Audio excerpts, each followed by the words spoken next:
Hey, if you've ever felt that jolt of anxiety about a job interview in English, you know what I'm talking about. And you're in exactly the right place. Today, we're going to turn all that nervous energy into real, authentic confidence, just by learning how to tell your professional story. Look, if the idea of doing an interview in a second language makes your heart pound a little faster, trust me, you are not alone. In the next few minutes, we're going to build a whole toolkit of phrases, strategies, and a new mindset that's going to help you absolutely shine. All right, so let's get right into it. A truly great interview performance, it doesn't just happen when you walk into the room. Nope, it starts way before that, with rock-solid preparation. Okay, so this right here, this is probably the biggest mistake people make. Trying to memorize perfect, robotic answers. It just makes you sound unnatural, maybe even a little insecure. The real goal is to be conversational. Seriously, think of it like a professional chat, not some scary test. So, how do we get ready to be natural? Well, first things first, build up that specific business vocabulary for your field. Second, start noticing those little filler words we all use, like, or kinda. Just reducing them a bit makes you sound so much more confident. And finally, really pay attention to your verb tenses. It's simple, but using the past tense for past jobs and present for your current one, it's a really easy way to show you've got a good handle on things. All right, now for the main event. This is really the heart of the interview. It's all about crafting a really compelling story about your career. And it all kicks off with that very first question they ask. Oh boy, here it is, the classic opener. So, tell me about yourself. It can feel like such a huge question, right? But it's actually a golden opportunity. This is your chance to set the tone and frame your whole story. So, where do you even start? You start with a really clear, simple structure. Think of these phrases as your building blocks. I've been working at, for what you're doing now. My duties included, to highlight your key responsibilities. And I graduated in, to give a quick nod to your education. See? Simple, professional, and straight to the point. Okay, so after you've introduced yourself, the conversation is naturally going to shift to your work history. So how do you talk about your past jobs in a way that's both clear and, impressive? This is so important. You've got to use strong, action-oriented language. Phrases like, I was in charge of, I was responsible for, and my job involved, they're super powerful.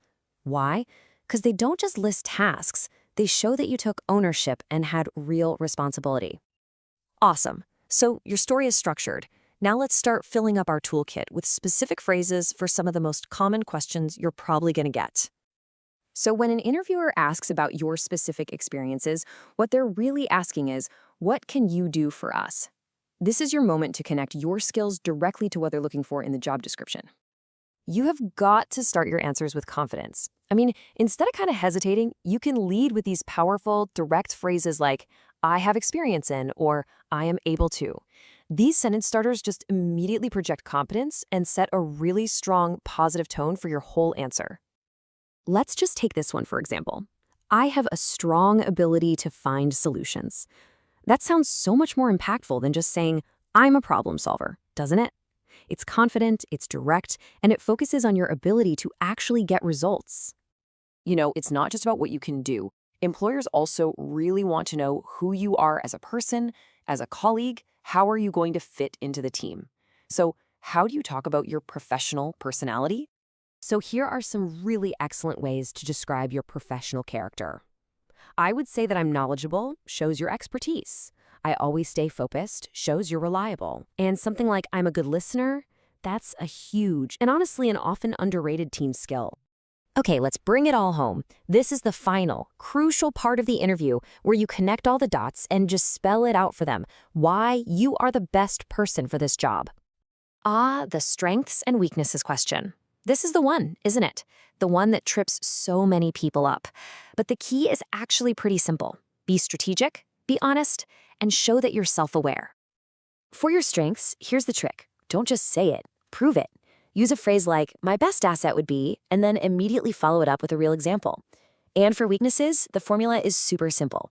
Be honest about a real but manageable flaw, but then immediately explain how you're actively working to improve it.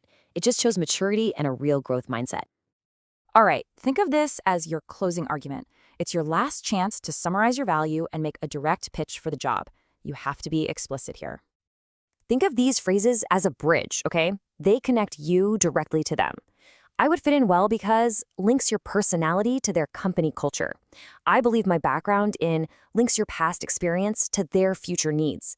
The key thing is you have to make that connection for them. Okay, last but definitely not least, let's talk about maybe the most important tool in your entire toolkit, your mindset. This is the foundation that makes everything else we've talked about actually work. Please, I really want you to burn this into your brain. You might make a small grammar mistake. You might forget a word for a second. It's okay. It's totally okay.